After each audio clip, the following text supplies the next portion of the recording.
வடகிழக்கு பருவமழை வெள்ளத்தால் பாதிக்கப்பட்ட சென்னை, திருவள்ளூர், காஞ்சிபுரம், கடலூர் உள்ளிட்ட மாவட்டங்களில் முதலமைச்சர் செல்வி ஜெயலலிதா உத்தரவுப்படி மேற்கொள்ளப்பட்ட போர்க்கால நடவடிக்கைகளால் அம்மாவட்டங்களில் இயல்பு நிலை திரும்பியுள்ளது. அமைச்சர்கள் மற்றும் அதிகாரிகள் மீட்புப் பணிகளை முடுக்கிவிட்டுள்ளதுடன் நிவாரண உதவிகளையும் வழங்கி வருகின்றனர். சென்னையில் மழை வெள்ளத்தால் பாதிக்கப்பட்ட பல்வேறு பகுதிகளை முதலமைச்சர் செல்வி ஜெயலலிதா உத்தரவுப்படி சென்னை மாநகராட்சி, சென்னை பெருநகர் குடிநீர் வழங்கல் மற்றும் கழிவுநீர் அகற்றும் வாரியம் ஆகியவை இணைந்து சிறந்த முறையில் மீட்புப் பணிகளை செய்து வருகின்றன.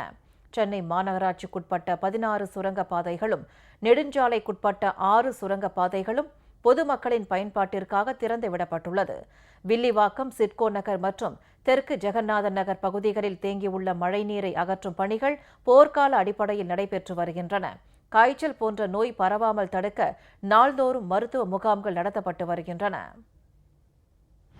சென்னை மாநகராட்சிக்கு உட்பட்ட 16 சுரங்கப்பாதைகள், நெடுஞ்சாலைத்துறைக்கு உட்பட்ட 6 சுரங்கப்பாதைகள் முற்றிலுமாக பொதுமக்களின் பயன்பாட்டிற்கு அனுமதிக்கப்பட்டிருக்கிறது. தேங்கியிருந்த தண்ணீர் அகற்றப்பட்டு ராட்சத இயந்திரங்களின் மூலமாக வெளியேற்றப்பட்டு பொதுமக்களின் பயன்பாட்டிற்கு அனுமதிக்கப்பட்டிருக்கிறது. மாண்புமிகு அம்மா அவர்களின் தீவிர நடவடிக்கையால், போர்க்கால நடவடிக்கை எடுத்த காரணத்தால் இன்றைக்கு இயல்பு வாழ்க்கைக்கு ஒரு போக்குவரத்து நெரிசல் இல்லாமல், பொதுமக்களுக்கு பாதிப்பு இல்லாமல் இயல்பு வாழ்க்கைக்கு திரும்பி இருக்கிறது. காஞ்சிபுரம் மாவட்டம் தாம்பரம் மற்றும் சுற்றுவட்டார பகுதிகளில் மழை வெள்ளத்தால் பாதிக்கப்பட்ட பகுதிகளில் முதலமைச்சர் செல்வி ஜெயலலிதா உத்தரவுப்படி மேற்கொள்ளப்பட்ட நடவடிக்கைகளால் இயல்பு நிலை திரும்பியுள்ளது. மாவட்டம் முழுவதிலும் மின் விநியோகம் சீர் செய்யப்பட்டுள்ளது.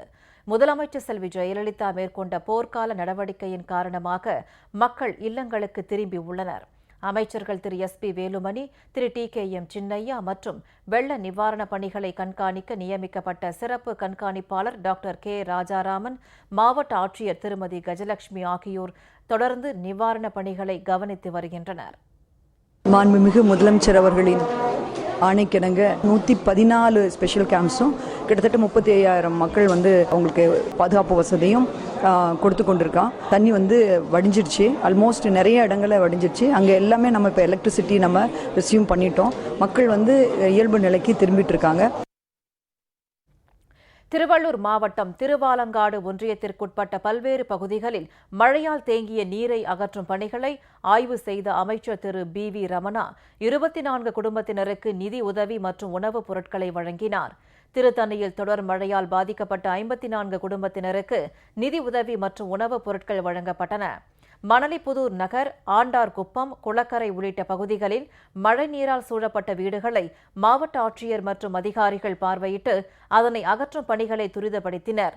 கடலூர் மாவட்டத்தில் முதலமைச்சர் செல்வி ஜெயலலிதா உத்தரவுப்படி 6 அமைச்சர்களை கொண்ட குழு வெள்ளம் பாதித்த பகுதிகளில் போர்க்கால அடிப்படையில் பணிகளை முடுக்கிவிட்டதால் அப்பகுதி முழுவதும் சீரமைக்கப்பட்டு இயல்பு நிலை திரும்பியுள்ளது.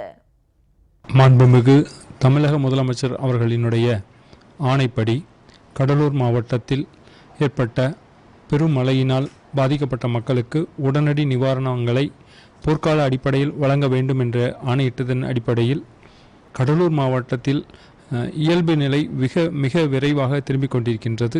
அனைத்து பணிகளும் போர்க்கால அடிப்படையில் நடைபெற்று கொண்டு வருகின்றது. அனைத்து கிராமங்களிலும் பாதுகாக்கப்பட்ட குடிநீர் வழங்குவது உறுதி செய்யப்பட்டுள்ளது. தேவையான மருத்துவ வசதிகளை செய்து தருகின்றது. குறிஞ்சிப்பாடி ஒன்றியத்திற்குட்பட்ட பகுதிகளில் கனமழையால் சேதமடைந்த பயிர்களை அமைச்சர் திரு O பன்னீர்செல்வம், திரு MC சம்பத் உள்ளிட்டோர் பார்வையிட்டனர். பன்ருட்டி ஒன்றியத்திற்குட்பட்ட பகுதிகளில் மழை நீரால் பாதிக்கப்பட்ட பயிர்களை கணக்கெடுக்கும் பணிகளை அமைச்சர் திரு RB உதயகுமார் தொடங்கி வைத்தார். பெரம்பலூர் மாவட்டம் பூலாம்பாடி, அரும்பாவூர் பகுதிகளில் வீடுகள் சேதமடைந்தோருக்கு நிவாரண உதவிகள் வழங்கப்பட்டன. வேலூர் மாவட்டம் வாலாஜாபேட்டை, வன்னிவேடு மோட்டூர், சென்னச்சமுத்திரம் ஆகிய பகுதிகளில் வெள்ளத்தால் பாதிக்கப்பட்டவர்களுக்கு நிவாரண உதவிகள் வழங்கப்பட்டன.